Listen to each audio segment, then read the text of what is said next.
I want to start with the most recent news with President Biden deciding that he is indeed going to be dropping out of the race, also backing Vice President Kamala Harris. Your first thoughts on this? Yeah, my first thoughts are, I think, twofold. Millions and millions and millions of people just voted for him, and they're going to disregard all of that whole entire primary season. What was it good for? And they're going to disregard that. And I think that is a lot of just backroom negotiations that aren't transparent, that is disrespecting the democratic process. And so I think that should reign true to all Americans. Be like, that happened. That they had the process and it was disregarded completely. And second, this has been, in my opinion, the plan since they decided and pushed for an early June, like a June debate. It's an early timeline. It's never really been done, to my knowledge, in recent political history. And I believe that sort of party bosses and leadership within the DNC knew that President Biden wasn't going to be fit to rerun for office. And here we are. And then the media was ready to pounce the second the debate was over. And then it became, backroom negotiations with Biden to get him to withdraw. And I don't know what type of pressure they had to put on him to do this. And it kind of all played out per script and is predictable, but I think still disappointing. After seeing President Biden in the debate, do you have any concerns about him acting as the president and essentially the leader of the free world, which we call the president? Are there concerns about him actually doing his job now? Well, I obviously disagree with many of his policy decisions, and I think all of this news is very fresh.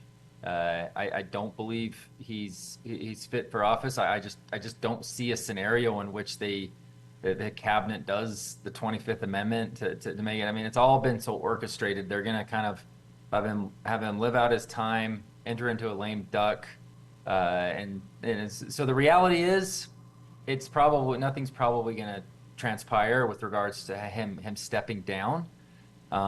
Handedly, it would probably be if Vice President Harris is tapped as the next candidate, it's probably an unfair position to just put her into the presidency and campaign from the Oval Office.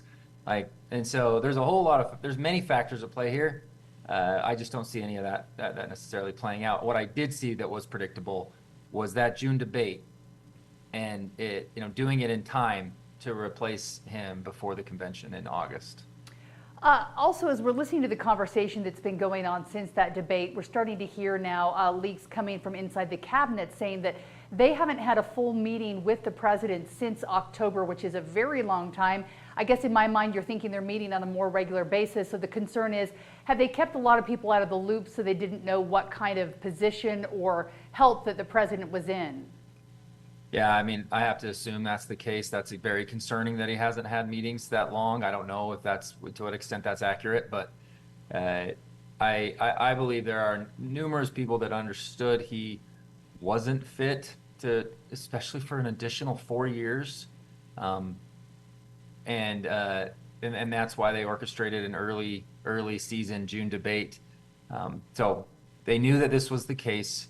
I think they gaslit the American people for many months, and then waited till the last minute, till the debate was over, to then start saying, okay, it's bad enough. And candidly, the unfortunate part is they probably look at polling. When one side sees polling, the other side is seeing the same data, and they're seeing that the polling potential was very bleak. And it's sad that that's what probably instigated them to make a move. If they would have done this a year or so ago, it would have been more, I think, thoughtful, or at least respectful, to say, look, he's had a cognitive decline more rapidly than we had seen before. It's time to consider him stepping down, but they didn't do that. I think that's because they saw the scary polling data, and that shouldn't be what these decisions are based off either. And polling data, you never know exactly if it's on target or not. When you look at Hillary Clinton and you look at Trump back in 2016, I believe Clinton was ahead by 6 points, ultimately ended up losing. So sometimes you don't even know from those numbers. I want to talk a little bit about rewinding to last weekend, because we've got huge news this weekend.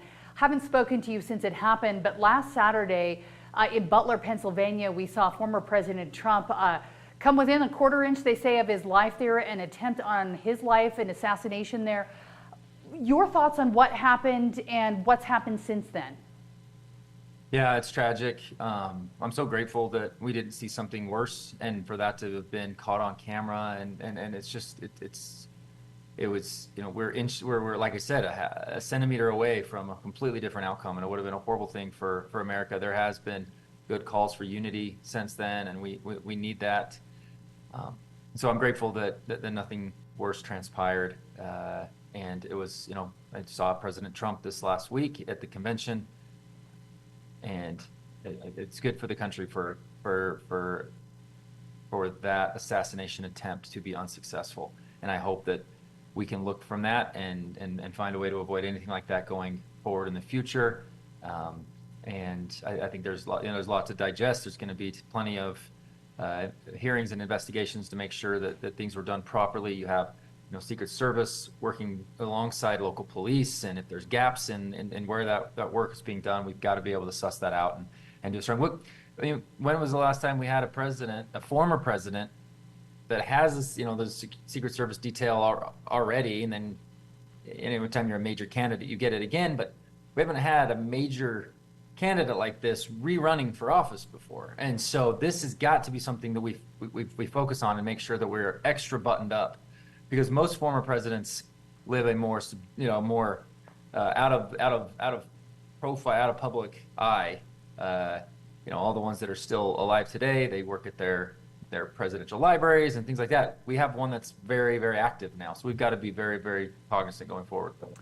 So we've been hearing that there's going to be hearings this week. Do you have anything on your schedule where Congress is going to be briefed by the Secret Service and Homeland Security about what happened, if there was anything that went wrong, or the investigation as they move forward?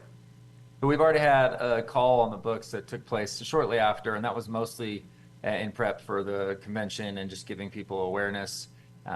There'll be the you know, the oversight committee will likely be the most engaged on this particular topic.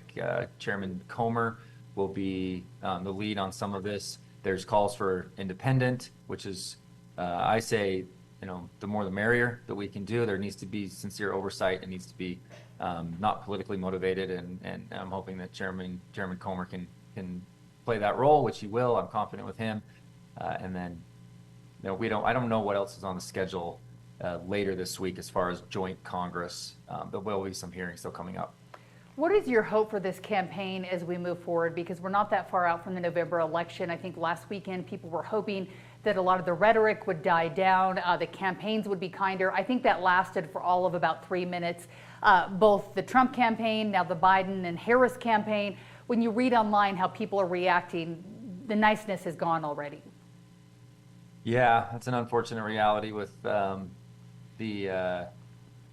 political world that we live in today. It's all playing out in the palms of everybody's hands. We're all sharing different memes here and there, and everybody has a chance to comment on this. I will say that I hope, at least for what I can control, is that we make this as much about policy as anything. We have a very unique year coming up in 2025. It is the year that the majority of the tax provisions from the Tax Cut and Jobs Act of 2017 expire. This will be a significant tax increase across America on American families and businesses. American families, right now, their standard deduction is doubled from what it used to be before 2017. Republicans doubled the child tax credit. Across the board, things like opportunity zones that develop underrepresented or underprivileged communities that are much poorer than other areas, they're getting significant tax breaks to create jobs. All that goes away next year, and we've got to be focused on who is the best candidate to make sure that we have pro-growth tax policy and that we can get our government spending under control. Like, that's what I want to continue to plead to everybody. Take out all the political rhetoric that you want. There's tons of it. But where are you? What do you think needs to be done for immigration? What do you think needs to be done for the economy? Make your decisions on those two things, and of course the foreign policy piece will play into it as well. You were actually at the Republican National Convention watching from afar. It seemed like there was a lot of excitement, more than you'd see at a Republican National Convention historically for the candidate. Did you feel that there, and are you fully supporting former President Donald Trump as he heads into this election? Yeah, so I'm supporting President Trump. I'll be voting for him in November. I saw a lot of unity that I haven't necessarily seen in the last 4 years from our party. Look, we had a midterm election in 2022 that everybody kind of expected because of the high inflation and President Biden horrific polling numbers. They were abysmal, right? We didn't perform as well as we should have.